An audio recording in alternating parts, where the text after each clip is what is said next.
જય શ્રી કૃષ્ણ. જય હો, મંગલમય હો. આજકાલ લોકો કોઈનું લખેલું સૂત્ર વગર વાંચીએ, વગર વિચારીએ, અર્થ સમજ્યા વગર ક્યારે આવા લખાણનો અર્થ પણ ઉલટો થતો હોય છે અને છતાંય તે લોકો લખતા હોય છે, કહેતા હોય છે અને ફોરવર્ડ પણ કરતા હોય છે હજારોને.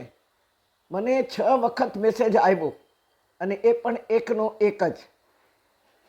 એમાં ભગવદ્ ગીતાના 18 અધ્યાયને આપણે પહેલાં જાણી લીધું છે કે 1થી 18 અધ્યાયને એક લાઈનમાં ગીતાને સમજી લ્યો એવું કહી દરેક અધ્યાયને એક જ સૂત્રમાં કહીને મા ગીતાની હાંસી ઉડાવવામાં આવી છે અને આવે છે આજે પણ. 6 વખત મને એકની એક આ ક્લિપ મળી, લિંક મળી કે જેમાં મા ગીતાજીની હાંસી ઉડાવવામાં આવી છે. સમજ્યા વગર, જાણ્યા વગર, વિચાર્યા વગર એકે લખ્યું તો બીજે એની કોપી કરીને બીજે ફોરવર્ડ કર્યું. પણ વાંચો તો ખરા એમાં શું લખ્યું છે, આ સહી છે કે નહીં. એ પણ ગ્રંથોની હાંસી કદી ઉઠાવવી નહીં અને ઉડાવવી પણ નહીં. ગ્રંથોને હાથમાં ઉપાડીને ગ્રંથ તો હાથમાં પણ સુગંધ આવે વિચારોની. તેથી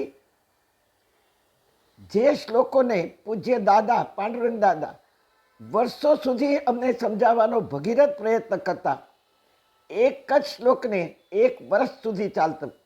આવા ગંભીર હૃદયંગમ શ્લોકને એક જ લાઈનમાં કહેવાની ચેષ્ટા કરનાર પોતાને શું સમજે છે? મહાન કેવડાવવા માગે છે? જે ભયંકર ભૂલ કરી રહ્યા છો અને દોષ વહેરી રહ્યા છો. મા ગીતાના 18 અધ્યાયના આપણે 3 ભાગ કરીને આગળ સમજાવ્યું છે કે 1 થી 6 કર્મયોગ, 7 થી 12 ભક્તિયોગ અને 13 થી 18 જ્ઞાનયોગ. આ 3 ભાગ છે અને સાથે રત્નોના પટારા છે, ખજાના છે. આપણે 2 ખજાનામાંથી 6 મળીને 12 રત્નોમાં જોયા, 12 રત્નોના દર્શન કર્યા.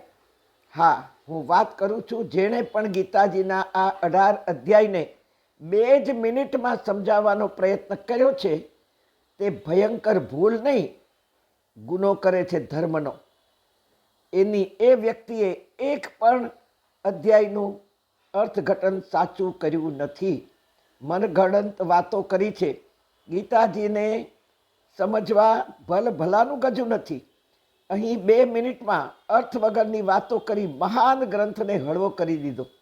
આ લિંક બનાવનારની કોઈ જ સાધના નથી, કોઈ વાંચન નથી, કોઈ સમજવાની તાકાત પણ નથી. પણ બાળક બુદ્ધિ દેખાય છે અને બીજું અહંકારી બુદ્ધિ દેખાય છે કે હું કંઈક જાણું છું. તો આવી વાત સમજ્યા વગર ફોરવર્ડ કરનાર પણ તેવા જ હોવા જોઈએ, કા અહંકારી કા બાળક બુદ્ધિ જેવા.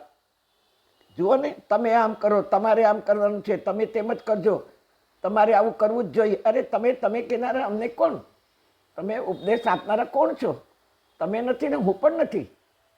તેથી ગીતાને સમજવા જન્માંતર જાય. ગીતામાં ભગવાને કહ્યું છે, કૃષ્ણ પરમાત્માએ પોતાના મુખ દ્વારા કહ્યું છે. માં ગીતાએ આ શબ્દ બ્રહ્મ ભગવાન શ્રી કૃષ્ણના મુખમાં રાખી અને અમને કહ્યું છે આપણને.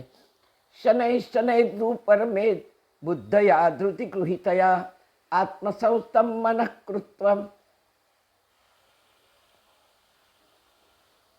શનૈ શનૈ રૂપરમે બુદ્ધયા ધૃતિ ગૃહિતયા આત્મસૌસ્તમ મનઃ કૃત્વમ ન ચિંતયેત. શનૈ શનૈ 2 વાર કહ્યું છે. શનૈ શનૈ એટલે ધીમે ધીમે.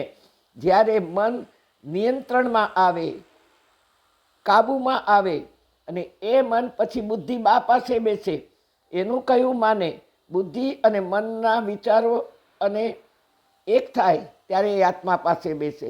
આત્મ સૌસ્તમ મનકૃત્વા ન કિંચિત અપી ચિંતયત, આ છેલ્લું ચરણ. અને ત્યારબાદ ગીતા સમજવાની શરૂઆત થાય. વળી આગળ કહ્યું ને, તમે કહેશો જ નહીં. મને તો એટલો ગુસ્સો આવે છે આવું કહેનાર, જાણે પોતાને મહાન સમજતા હોય, બહુ જ અભ્યાસુ સમજતા હોય એવું લાગે છે. અને એટલે ખબર નથી આવું કહેનારને કે પોતે દોષ વહેરી લે છે. સાહેબ, અરે તમે સાહેબ કોને કહો છો? શું ખાલી પુરુષોને જ જાણવાનું છે? આમાં સ્ત્રીઓને, બહેનોને જાણવાનું નથી? સાહેબ શબ્દ કોને કહો છો તમે? સાહેબ શબ્દ તો પુરુષોવાચક છે, અને સાહેબ શબ્દ જેણે પહેલો કાઢ્યો છે ને એ મહામૂર્ખ માણસ હોવો જોઈએ, મહાન મૂર્ખ.